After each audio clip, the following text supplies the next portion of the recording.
like the biggest injury for a mogul skier is doing like your ACL, and everyone fears of that day.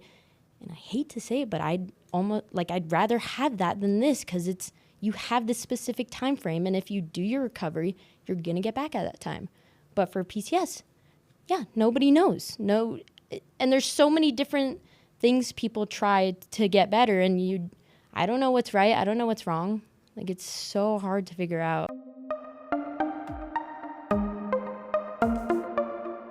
Alli Macuga, welcome to Invisible Impact. Thank you so much for being here. Alli is a member of the U.S. Moguls Ski Team, one of the most talented skiers in the world. We are so thankful that you're sitting down with us, giving us your time today. And I think before we get into the main convo about concussion that we're really here for, I would just love to hear a little bit of the background with skiing, you know, when you started, why you love the sport, and kind of like why you chose your discipline for people like me that barely know what mogul means. Help us out. You're not the only one. Yeah. There are a lot of people. But so I've basically grown up in Park City my whole life. So Park City, Utah. And I was lucky that my parents, they enjoyed skiing recreationally, but my mom was a big water skier. Dad was a big basketball player. So loved sports. And once we moved here, there was some like after school programs of skiing. And my parents were like, okay, let's get the kids away from the house, because I have 3 siblings as well. Okay. So like, okay, you guys all go ski, I don't know, try whatever you want. And they never expected it to really go anywhere. They're just like, get the kids out of the house.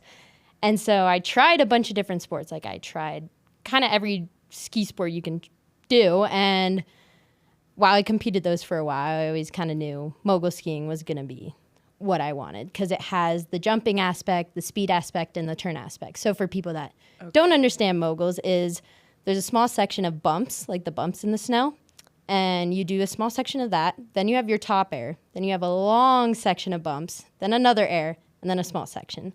So like our runs are like 30 seconds or less, so kind of short compared to like alpine and some other sports. But it's fun and kind of difficult because you have the turning you got to learn, and then we're doing tricks like you got to learn your back flips, your corks, and you got to go as fast as you can. So yeah, I picked that because it kind of has every aspect of all the winter sports. It feels like it kind of fits your personality. I don't know you that well, but you're just like, let's do it. Yeah, no, I'm all in. I'm like, yeah, I want to kind of do everything. I was like, tried alpine skiing. Speed was cool, and then I tried ski jumping, and that was cool. You got to fly, and I tried slopestyle and did the tricks, but eventually I was like, I want the one with all of it. Yeah, that is so awesome. My only memory of mogul is me as a kid going on my butt to get through it. So I'm like, been there. Wow, amazing. It's kind of the fun way to do it. And when you said backflip, I like about passed out because I can't even imagine. I can't even do that in any capacity, but doing it with skis on snow. But sort of a good transition, if I'm right, because I know I've seen the video, I think, of your accident that led to the concussion we're going to talk about. Mm-hmm. Was that a backflip, or can you walk us through what happened that day? Yeah, so it's actually, I was doing a cork 720 mute grab. Obviously. Okay. Duh. My favorite. Yeah, but to break it down, it's a type of backflip with a 720 twist. So it's off axis, and you do a 720 twist. And then mute grab is where I'm grabbing my ski a certain way. So I cross them and grab one and pull it across. So I'd never competed those, but I've been training them a lot because it's a very difficult trick that would do well in competition. And so I was in Mount Hood, Oregon with my team, and we train there a lot in the summers. We just build the jump, and you just hike it all day and get a lot of reps in. And I was doing really good with my mute grabs, but the snow was super soft. Mm-hmm. So what happened was I landed one fine, but I caught an edge and tried to catch myself with my pole, and I hit my pole into my face, really aggressively, because I just landed, set the pole down, and immediately it hit me in the face. And so, at first, I felt kind of like a crunch or something in my nose. I felt it, and I was like, oh my gosh. So I freaked out, went to the side. I was like, okay, my nose is probably messed up, but could have been worse. In the summer, you just trying to keep mostly our knees okay because we have a lot of knee problems. So that was stressful, but my physical therapist was there. She did a concussion protocol on me. And I'd done that a lot before because I've unfortunately had a bunch of concussions. And she said I was clear. And I could tell. I was like, okay, yeah, I feel fine. My nose hurts, probably broken. Yeah. Whatever. And then, so that was our last day of the camp. course, the last day, get hurt. And I actually went on a surf trip on the Oregon coast with some of my teammates after, and I felt great. Like, my nose hurt a little bit, and I had some bruising, but I was like, yeah, it's all good. And then a week and a half later, I was in the gym, and all I was doing was sitting down like this. All I had to do was get up and jump for part of my workout because I was in the gym, and I couldn't do it. Like, I was sitting here, and all I had to do was jump, and I, like, was freaking out. And I was like, something is wrong with me. Like, the fact I can't just get up, I was like, something's wrong. Like, you were dizzy or legs wouldn't work or what? Yeah, like legs wouldn't work, and yeah, like dizziness, and I couldn't focus, and I was like second guessing it, and I was like, this is crazy. Like, it was a box smaller than this just to jump up. Oh. Yeah, so that's where I was like, okay, something's wrong, and that's where like everything kind of started. Yeah. And from that point, what was that journey to figure out what was wrong? Because were you thinking at that point, oh, great, this was the concussion? Or were you like, I was cleared, I'm fine?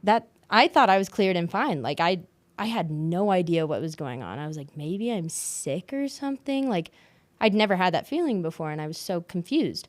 So that's why I went to the team, and I was like, something is wrong. Like, I don't know if I'm sick or like something neurological is going on. And so they set me up with like a clinic to get it checked out and kind of figure out what was going on. And then that's where they diagnosed me with post-concussion syndrome, which never heard of it. Heard of it, yeah. Didn't know what it was. I was like, okay, and cool. What sort of symptoms kind of followed? Like, the two biggest things were my focus and my vision. Okay. Like, this conversation now, go back like a year, I couldn't do it. Like, I would just be all over. I'd be like processing things outside. Like, I'd be looking at the plan or like looking at something else. And then like immediate after the conversation, I wouldn't process anything. Like, I don't know what we would have talked about. Wow. So that was super difficult. Like, nothing, I couldn't focus on anything. Like, it just felt so like empty. Like, I felt like, I don't know, there was nothing going on. And then along with that was my vision. Like, I felt like I couldn't see like anything. Like, the vision and the focus kind of tied in together. Like, right. I couldn't focus, and then I couldn't really like see what was going on around me. So that was kind of the two biggest like parts of it that I noticed. When you say focus, do you kind of mean like concentrate? Yeah, like concentrating and just like getting anything done. Like, trying to, like the simplest little things. Like, let's say I was cleaning my room. Like, maybe I'd start, but then it just wouldn't happen. Or like, I don't know, eating breakfast, like like the tiniest little things you wouldn't think of would just fly right by me. Like, I couldn't do it or wouldn't even remember about it. Like, so bizarre. That is so bizarre. Were you able to read at that? Oh my gosh, no. Yeah. Like, drive? No. Driving, I did do it, but I quickly realized I was, especially at night with like the lights too from cars, like there'd be hard to focus and I couldn't really see the lines. And I'm like, okay, this is getting really bad. Like, I should not be on the road. Like, I don't feel safe. I feel like this isn't safe for other people.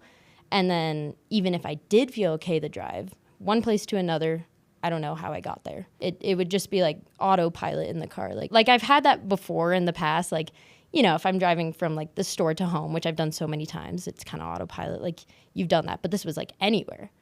Like, I get one place to another and I'm like, how did I just get here? I'm like, that's scary. Did you feel like you didn't have almost like control of your mind? Mm-hmm. Mm-hmm. It just felt like other parts were taking over. Like, it was just running, but I wasn't a part of it. How were you able to have, or were you able to have like conversations? I think just starting to realize like things had changed for me and being like, okay, if I get uncomfortable or I'm not quite processing things, either telling the person, which is hard to explain because no one really gets it, but just being like, even just using, hey, I'm tired, like I'm just gonna end this conversation, or like, you gotta understand I'm not gonna process everything, or just kind of, I guess, accepting it in a way and being like, okay, I'll have this conversation, and I kind of already know like I might not process it, which was sad, but I was like, I don't know what else to do. Oh my gosh. And when you say like process, so it's kind of like memory, right? Mm-hmm. Is that kind of what it was? Mm-hmm. Like, you would like do your whole day and then be like, what did I just do all day long? Yeah, like people, gosh. I couldn't track back to anything like I'd done in the past. And I've had memory problems before with other concussions, But this was like different. Like every little thing in the day, I was just kind of like, it'd take me so long to remember. Like people would be like, oh, like remember at lunch, like a couple hours ago. And I'd be like, just give me a second. Like, where did we go? Like, what did we have? And sometimes it would click back, but just having to be like that, like a couple hours ago and just being like, hey, I need little hints about what just happened. That is so scary. Mm-hmm. Okay, so obviously the memory is a problem, concentrating is a problem, vision is a problem. Mm-hmm. None of those things are sounding great for skiing and flying in the air. So with the timeline, like when I first got checked out at a clinic, they said, okay, so they told me, they're like, it could be a week, could be a couple months, we're not sure. And they asked me, so it happened actually a year ago today. Oh my gosh. Yeah, crazy. Wow. Been a full year, but so they told me, when do you compete next? And I'm like, oh, it's July. First competition is beginning of December. And they're like, okay, like, yeah, we can get that done. Like giving me confidence, which I liked because I was scared. I didn't know what was going on. They're like, okay, we're going to try a bunch of different things, which I tried so many different things like laser therapy, E-stim, like all this other stuff, changing my diet, some medications too, just trial and error. But right. So we did that and they're like, yeah, like hopefully like 2 weeks and you'll be good. But like, if not, you have time. So I was like, okay. And then a couple weeks later, I go to a ski camp in Chile. And that's really where me and my coach found out I wasn't going to be skiing the same, because I'd get to the top of the course and like my anxiety, like I'd never really been that anxious of a person, but I get to the top and I'm like, I'm terrified. Like I've always gotten to the top and I've been so excited to ski. Like I'm going to go flip. Like this is so cool. But now I was like questioning everything. I'm like, can I do this? Like what, like, am I going to be able to flip? Am I going to ski fast enough? And with the vision and the focus too, like I'd be in the start gate and I used to be dialed in on what I wanted to do. Now my mind was all over. Just picking up things going on. I don't know, looking at the clouds, like the craziest little things. And my vision too, like so there's the bumps and the jump, and it's all white because it's snow. Yeah. And I couldn't process what was a bump and what was a jump. Ugh. So I'd be skiing and it'd be kind of a guessing game, like, okay, jump now, but I'd be terrified. So just, that camp didn't go well at all. Like my coach, he told me by the end, because I think he just wanted to keep trying things every day, but by the end of the camps, like 2 weeks later, he's like, you're not being like as coachable as you used to be. He's like, you're skiing to survive instead of skiing to train and get better. And I was like bawling my eyes out. I'm like, yeah, that's what it feels like. It feels like this whole camp was a waste. All I did was get worse, if anything, and made me like scared to mogul ski. So that was really where just put it into perspective that it was not the same. So that was, yeah, the first month after hitting my head. And then going back home, went back to the clinic and said, this not good. Yeah. Like this was not good. I don't know what to do. And kept trying other stuff, whatever. But anyways, I don't know if I necessarily regret it or not, but I never ended up taking time off from the sport. Oh, wow. Since then, I still skied the whole season, which in some ways I am grateful for, because now, like, I've learned a lot and I've done a bunch of trial and error and kind of figured out, like, what has worked for me, what doesn't work for me. But then again, there's also times where I'm like, what if I did take the whole year off from skiing and allow myself to, like, fully heal? Like, right. Maybe that could have been better. And of course, I'm not going to know because it's too late. But I guess it could depend on the person or like what you're going through. Because also with skiing, I wanted to make sure, like, check in and see if I was better and could do it. So if I took the year off from skiing, I wouldn't be able to check in on that. Right.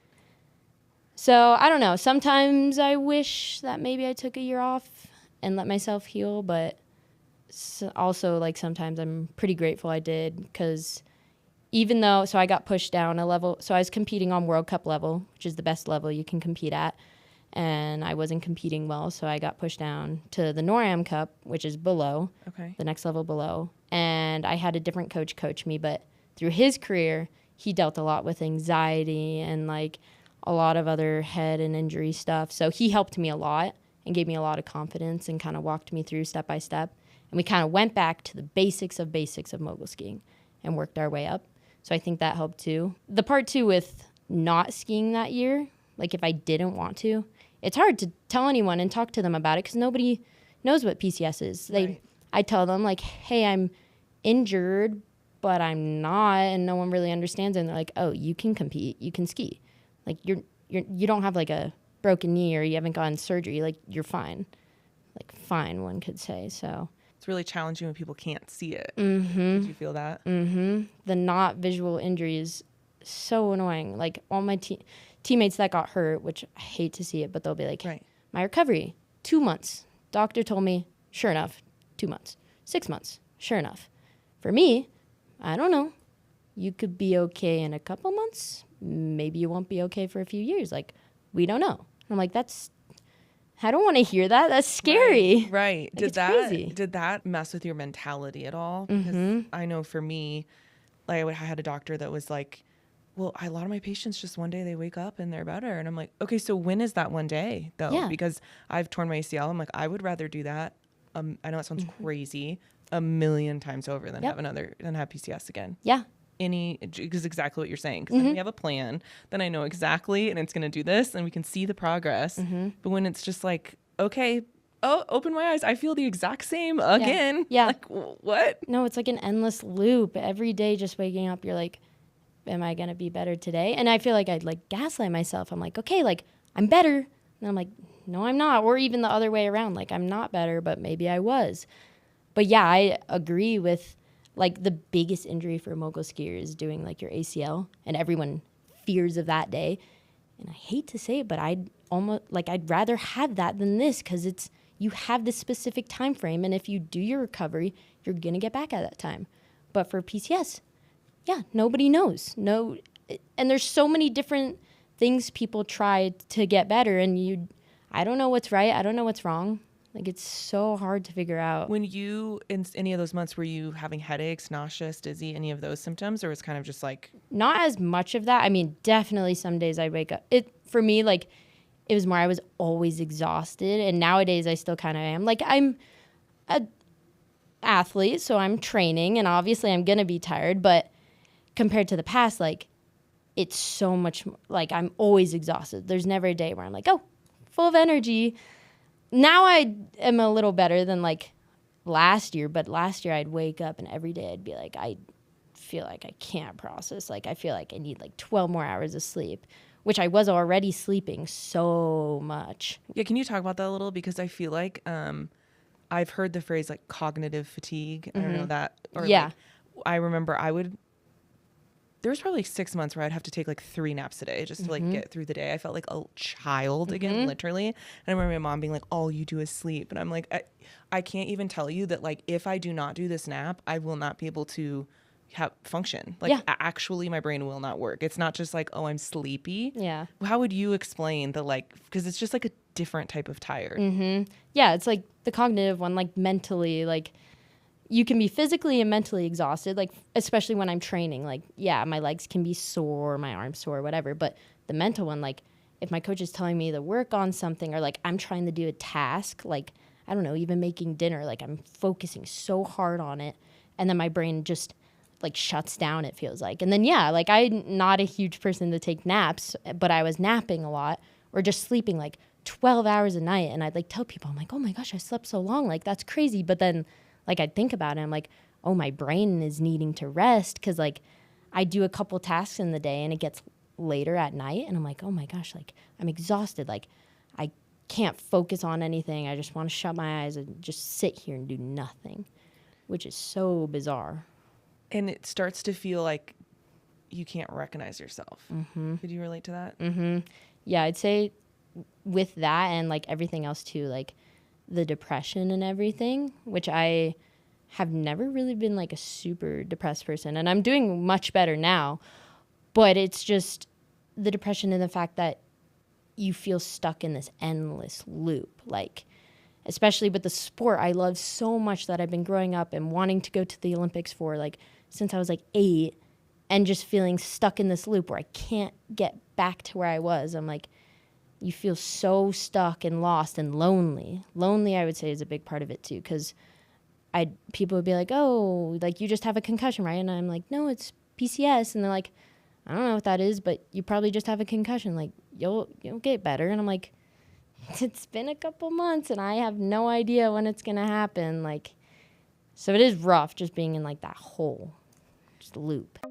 If you're looking for resources like education to help you understand what you're going through, doctor recommendations, maybe some physical therapists or vision therapists in your area, peer support to connect with someone who's been through persistent post-concussion symptoms, there's an incredible free resource that I would really love for you to check out. It's a helpline that's linked right below. You fill out a form on the website, and a member of our care team will be in touch within 2 days to learn more about you, what you've been going through, and how we can get you the help you deserve. Can you talk a little bit more, if you're comfortable, about the depression too? Because I feel like I know that depression, anxiety, very common after concussion because of your brain. Yeah. Like, because of so many different reasons, but like those are symptoms that we really try to educate people on because it can be very scary, especially when you don't know what you're feeling. You maybe haven't had it before. You don't even, I think it's very helpful for people to understand that it's normal. It's okay. It's from the concussion. It's going to get better. Yeah. And just to know, like, hey, that is something that can happen. It is part of it. Just like everyone thinks, oh, concussion, do you have a headache? I'd love for them to be like, oh, are you feeling depressed? Yeah. Because that's normal. No, I think it's good to acknowledge it. And like, the stigma around it can be so bad nowadays. Well, actually better than I feel like it used to be. But yeah, I've told a lot of people, like, yeah, I have anxiety and depression, and I didn't really even process what either of those were before. But now I'm like, okay, like, I accept that, and I've been working on it, and it's from my brain trying to process things. Like, yeah, being depressed is just, you feel this loneliness, this emptiness, and like, I just felt like I was in this loop, and many times too last season, which were also reasons why I kind of wish I took a year off. I wanted to quit.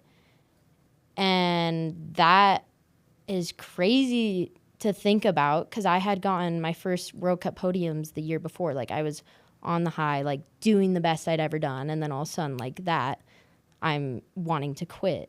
And it's crazy. And I would be in these little holes, like little loops of being depressed. And then I get out of it and I'd be like, well, why would I want to quit? Like, I've loved this since I was like so young, and I don't want to quit. Like, what would I do with myself? Like, I love doing that. So I think it's acknowledging that. And I've like, now when I get in these little holes, like, it's kind of being like, okay, especially if I go talk to someone, like I have a therapist, sports psych, like I go talk to them and go, I'm in this little hole. Like, I wanted to quit. And they help a lot, lots of words of encouragement, and being like, just talking to somebody about it helps so much. 'Cause if you keep it all to yourself, you're just stuck like that, you're just going to keep thinking about it. Like, let's say I'm at a competition and I haven't been training well, and I get stuck in this little hole where I'm like, maybe I want to quit. Like, sometimes I just go lock myself in my room and I just think about it over and over. Like, if I quit, like, maybe I'll be happier, maybe I can get better, blah, blah, blah, blah. But then I'm like, okay, I'll call somebody, talk to a teammate, whatever, and be like, hey, can I just rant to you for a second or talk about how I'm feeling? And I'm super close with all my teammates, so usually when I talk to them, like, I get a lot of good feedback back and a lot of support, and it helps me get out of that hole. So I think just talking about it and not keeping it all to yourself, like, helps so much. That is such great advice. And what else would you say to other athletes that might be watching this that are in concussion recovery right now and being like you said, like, this is something, especially at your level of competition, like, you've been working towards your whole life. And then all of a sudden it feels like, can I even do this anymore? Like, is this over for me? Like, people grappling with those feelings and feeling like it might not ever get better. Like, what sort of message do you have for them? There's so many things I could say, especially just from the journey I've been on. But I think just patience and trial and error. Like, so, like, I changed my diet, medications, laser therapy, all these other things, just figuring out what I find works best and taking it day by day, which of course you do have to do. And I think just trying to find like any resources or people you can relate with and talk with about this, and not trying to tell yourself, oh, like this isn't an injury. Like it is. You need to acknowledge it that way and take care of yourself. So I think that's super important. And I think just knowing that while it doesn't feel like it in the moment, it does get better. Like a year ago today, like it's crazy to think like last year, like if we were having this conversation, like it would be so different. That's so encouraging for a lot of people, I think. And talk to me about when you did start feeling like, oh, I am waking up and I can concentrate a little bit better. Like, okay, like I can see, you know, I can like focus on something in front of me. Like, when did that shift start to happen? Was it slowly? Was it one day you were just like, oh my gosh, I'm feeling way better? Like, how did that look like for you? It was slow, I would say. Like the first couple months after, felt like there was no progress, nothing. Just trying all these different things. But then maybe around like February or like kind of towards the end of last season, so a couple months ago, like I was at a couple competitions and I had a different coach, the one who had dealt with a bunch of anxiety and other injuries during his career. And it just felt like taking a huge step back, which I couldn't have done on World Cup level because it's always compete top level. So having that chance and kind of working our way up, I was like, okay, day by day, like he would just give me a couple things to think about on my run. Don't think about results. Just think about you. Try to focus in. And I was like, okay, like there was one competition run where I was like, that was actually like pretty good. Like I felt good after that and I was smiling. That was a big thing too. Like I was finally smiling after a run skiing and I was like, I hadn't felt that. If anything, I'd get down like crying either just because I was relieved to be down or just so upset at my run. But I was like, wow, like that was fun. I was like, okay, that's a big step for me. And then from there, it was kind of just taking what I'd learned from that and slowly working my way up.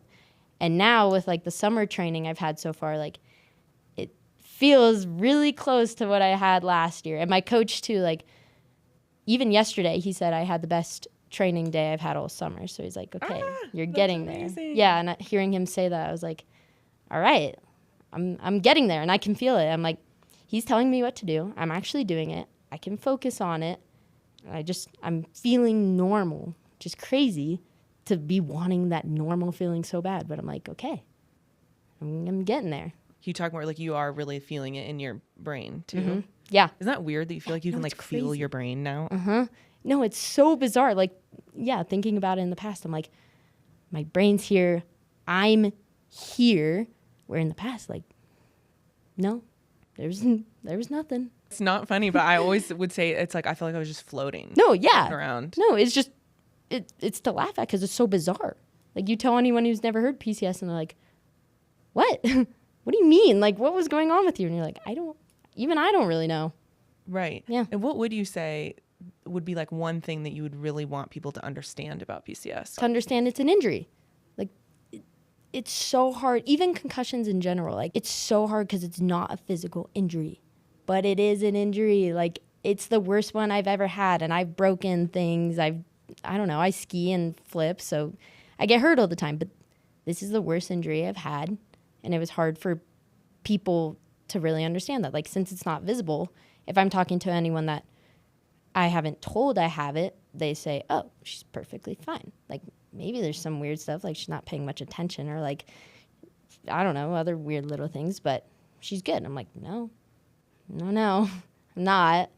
But yeah, just acknowledging it is an injury and to treat it like one I think is important because you brush it by, it's so much harder to recover, which I think was also the hardest part of the beginning of my recovery was being, oh, it's just a concussion. Like, give it a week, I'll be fine. Right. And can you talk about two questions that came from that? One being the, like you mentioned before, almost like gaslighting yourself and like giving, maybe it would be really helpful for people to hear.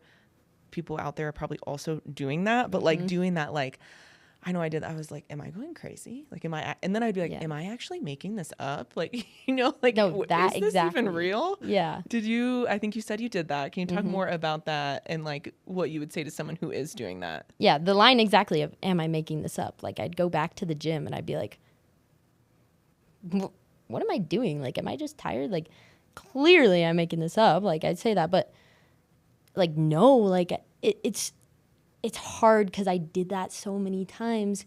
Because even if you have one day in the middle where you're like, wait, I feel totally normal.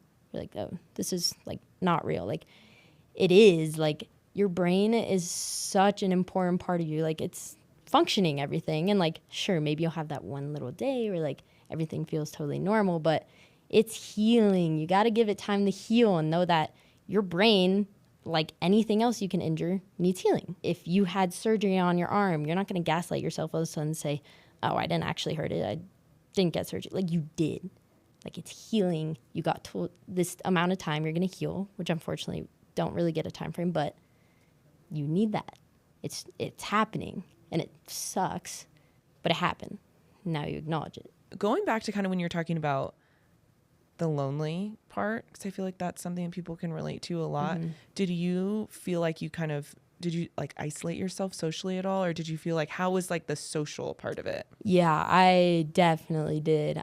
I didn't really realize it a lot, but even around my team when we travel, I spent so much more time just in my room, just alone, like maybe with the lights off just because I needed some time, or like if my teammates didn't really understand like some symptoms I was feeling, I would just go to my room and be like, okay, it's hard to explain it. Even sometimes I can't really understand it, but I'm going to go there. And then other times friends would ask me to hang out and I'd be like, yeah, I'm just not feeling up to it, or just make up excuses because I'm like, I just can't do that right now. Like, it was the feeling of, oh, if I go hang out with them, I'm going to be like trapped there and I can't have just my alone time. Whereas if I'm at home, I got my room, like I can do whatever. But if I go out and I don't have like a way to escape in a way, then I feel like I would kind of panic. And I'm like, I need that safe, the feeling of being safe, like that safe spot for me, which was sad because there were a lot of times I feel like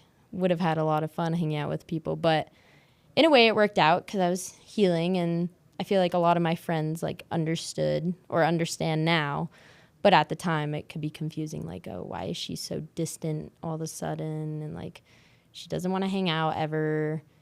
But it was just my brain healing and just me wanting my little safe space.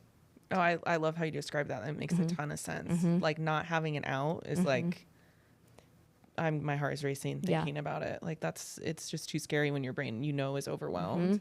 I'm so glad that you took that time for yourself. And I am so glad that your friends like understood to a degree or do now, because especially when you do just need that rest so bad, and it's just so hard to explain. Yeah. It's so hard to be like, no, but you guys, like, I want to hang and I love you and it's not any different. But like, I remember I had to like send my friends like in a group message and be like, I love you, but like, you can't keep texting me every day because I can't respond. And then it stresses me out that I'm not responding. And then I feel like a bad person, but like, it hurts me even to look at the screen. So like, just assume I'm fine unless you talk to me or something like crazy. And I remember being like, like, oh gosh. But it's like what you have to do. Yeah. But yeah, with the texting too, like, even that was such a big task to do. Like, so many people would text me and I'd just be like, no, like, I'll do it later. And then sometimes I wouldn't, but I'm like, I just can't. I just set it aside. Maybe I'll get to it. Maybe I won't. But what I did like is a lot of my friends or like my teammates would ask me to hang out. And I did like them continuously asking and not being like, oh, she's just ditching. Like, she's never going to hang out. Let's not ask her again.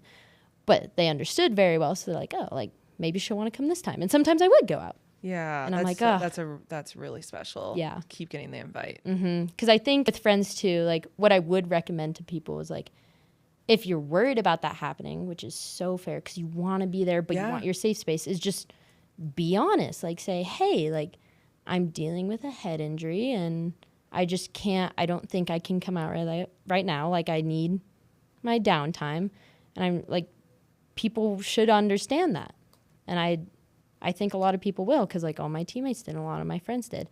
And I'm glad, because like I didn't want to lose friends or like social setting, like parties and stuff because of this, which I didn't, which I'm very glad. That is really great and good advice about communicating too, because it's like, we know you can't push through it, but you have to be able to let people in a little bit. Otherwise, it's going to be hard for them to support you. Or I've told people too, like, okay, you can't go to the party, but like maybe say, hey, I would love to hang out with you one-on-one tomorrow. Yeah. For an hour for lunch or something, you know, Yeah. like something. So Yeah. you're still being social if you can, if your symptoms let you, but like just acknowledging that like the big group, like that's just not going to be for you for a while. There's nothing wrong with that. Yeah. Like take your time. Yeah, absolutely.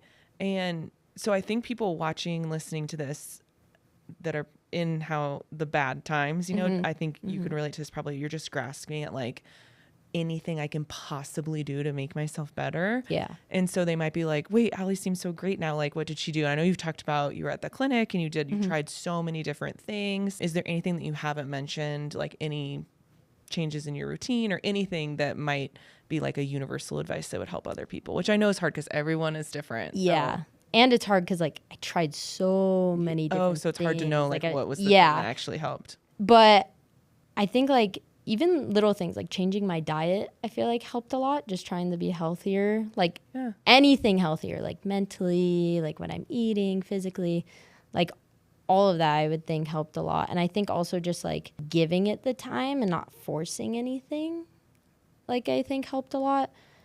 But yeah, it's so hard to know what specifically. Like I've been taking some medications and like for skiing some anxiety ones, which for me I found helped a lot. And like recently I haven't been using them at all, which I think is really cool. Yeah, that's changing awesome. that. Yeah. And then antidepressants, which I had a specific one that was used to help more with my focusing. And I mean, I can focus like very well now. Great. So maybe that was it. Like, I don't want to tell people, hey, completely go get this medication. Like, no, like that for me, like I talked with a therapist and we kind of made a good plan about it. Also, I would say sleeping a lot helped me. That was a big one. Like when I was tired, not trying to push myself, more being like, okay, prioritize my sleep. Like if I had training the next day, like my teammates might be up till, I don't know, 10:30 and go to bed, but I'd be like, okay, it's 9. I'm going to go to bed now because I know I'm going to want a lot of sleep and I'm going to feel better in the morning. So I think it's just, day by day, you can kind of try new things and see what starts to work. Like, I found that changing my diet usually made me feel a lot better, and maybe an extra hour's sleep, I'd feel more energized the next morning. So lots of little things. It is the little things. And that's great advice not to push past when it's just like, don't nap. Yeah. Like, no, nap. Do it. If you're feeling it, like just do it. Don't feel bad about it. Don't try and get out of it. Like, do what your brain's telling you to do. Like, it's working for you. You gotta help it. Yeah. What would your like message, we always call it like a concussion hope, like message of hope to someone again that is just feeling like they are never going to get better and feeling really alone kind of in their recovery? What would your message be to them? I mean, I'm sure like a lot of people say it, but like it gets better. Like the time can be so different for everyone, and it's hard to not know that timeline, but it does get there. Like go day by day, notice the little things, notice them, and be excited about it. Celebrate the little things. Like even the tiniest things I notice getting better, like that's a win for me. Like I will take that, and don't dwell on the past. I found myself trying to compare myself to the past before I hit my head. Like, don't do that too much, because it just makes you realize, like, oh my gosh, like, I'm just going the wrong direction. It's getting worse. No, like, I have learned so much, like, about myself and, like, skiing and everything from hitting my head, which is crazy. Like, there's some things now that I don't think I would have ever learned about myself or skiing if I hadn't hit my head. So I think it's kind of, it's hard to think about this while you're in, like, the whole of it all, but take advantage of it. Like, you can learn from it. You can learn new things. And I learned so many new things about other people, me, skiing, like, and it's cool to look back on that. And like, even now, just like this conversation, like a year ago today, I didn't know what PCS was. I had never heard of it. And now I'm like, wow, I know so much about it, and it's cool to be able to tell other people about it. And I've even met other mogul skiers who have had this injury before, and I never knew. Because they knew that they tell people and they wouldn't understand. But then I got to talk with them about it. I'm like, wow, like we compared like symptoms we had and compared like recovery like methods we were going about. And I'm like, this is just like, I would have never had that. like I got new friends out of it. Just crazy. So cool. Really cool. You can look at the positive. I know I keep making it seem like it's the last question, and then you make me think of more questions. Like, okay, keep going. Okay, but 2 last questions. When you said you've learned so many lessons from it, what is like your favorite lesson that you've learned about yourself or about skiing? Oh, it's kind of hard. I think for like the skiing wise, like I've learned a lot more about how I feel. Like in the gate, I used to, I guess, not really appreciate as much. Like I would be traveling across the world, competing with the best athletes in the world, but I would just, like, I'd enjoy it and I'd have fun and I'd compete well. But now when I'm there, like, I'm like, wow, like this is actually really cool, like that I'm here. And like, I can fully acknowledge like how special that is, which like in the past, like it just felt like I was obviously a younger version of myself, but I'm just like, wow, it's so cool. But now I'm like, yeah, like I worked for this, and like it's cool to see how my road of how I've gotten there. So I'd say that's like one of the coolest things. And then I guess just in general, what I've learned is just really more about myself. Like whether it's personality wise or like mentally, like there's so many things like if people asked me about in the past, I wouldn't have been able to answer. Like, yeah, just my like personality. Like I'd just be like, I don't know, or like not really have an answer to things. And like the mental side with like depression and anxiety, like I didn't really fully understand it, or like people who had it, I'm like, I don't fully get that. And now I'm like, wow, like it's kind of crazy how the brain works that way. Yeah. Where can people like find you, follow your career, cheer you on? So my Instagram is Alli_Macuga, and then I do have a TikTok. Okay. Alli_.Macuga. Okay, amazing. We'll make sure to put that in the show notes. Yeah. And then like what is the next big thing for skiing? I have a couple camps coming up, so I'm going back to Chile, Okay. which I think will be really cool. Yeah. A year later, see the change, and I'm actually really excited, especially with how training's been going. And then like next year is Olympics, so of course I'm in a bit of a tight position because I didn't compete as well last year, but I'm lucky to still have a chance to go. And so cool. With how things have been going and how confident I've been feeling, I think I can get there if I really want to. I just had chills go down my entire body. So excited for you. I can guarantee you the entire concussion community will be cheering you on. Sweet. And we have your back, and we're really excited. So Alli Macuga, thank you so much for joining us today. Yeah, thank you for having me.